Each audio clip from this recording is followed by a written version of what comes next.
সেদিন সন্ধ্যাবেলায় গুটি গুটি পায়ে পৌঁছেছিলাম রেয়াপাড়ার চড়কপোতা অঞ্চলের দেবী মা মনসার পুজো প্রাঙ্গণে। আর মাঠে পৌঁছেই অবাক হলাম নানান শিল্পীর শিল্পদক্ষতা দেখে। আর এই হলো উৎসব কমিটির আয়োজনে আয়োজিত মায়ের মণ্ডপ। এবার দেখুন মণ্ডপের ভেতরের কারুকার্য। এই মণ্ডপ সজ্জাটি আপনাদের কার কেমন লাগলো তা জানাতে ভুলবেন না কিন্তু। উৎসব কমিটির আয়োজক হিসেবে এই ভিডিওটি দেখে থাকলে সবার সঙ্গে ভিডিওটি শেয়ার করুন। আপনি রেয়াপাড়া চড়কপোতা অঞ্চলের বাসিন্দা হয়ে থাকলে কমেন্টে আই লাভ চড়কপোতা লিখে যেতে ভুলবেন না কিন্তু। আপনারা কে কোথা থেকে এই ভিডিওটি দেখছেন তা অবশ্যই কমেন্টে জানাতে পারেন।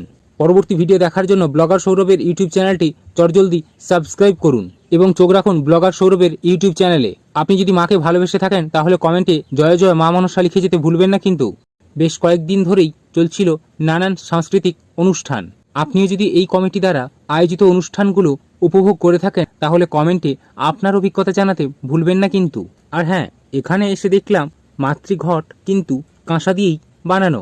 আপনাদের অঞ্চলে কি এমন ধারায় দেবী মায়ের পুজো অনুষ্ঠান হয়? তাহলে কমেন্টে অবশ্যই জানাতে পারেন।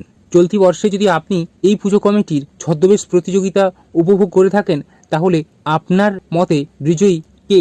আজকের ভিডিওটি এই পর্যন্ত। দেখা হবে খুব শীঘ্রই অন্য আরেকটি ভিডিওতে। পরবর্তী আরও ভিডিও দেখার জন্য চোখ রাখুন ব্লগার সৌরভের ইউটিউব চ্যানেলে। জয় জয় মা মনসা। এখন সবাইকে টাটা।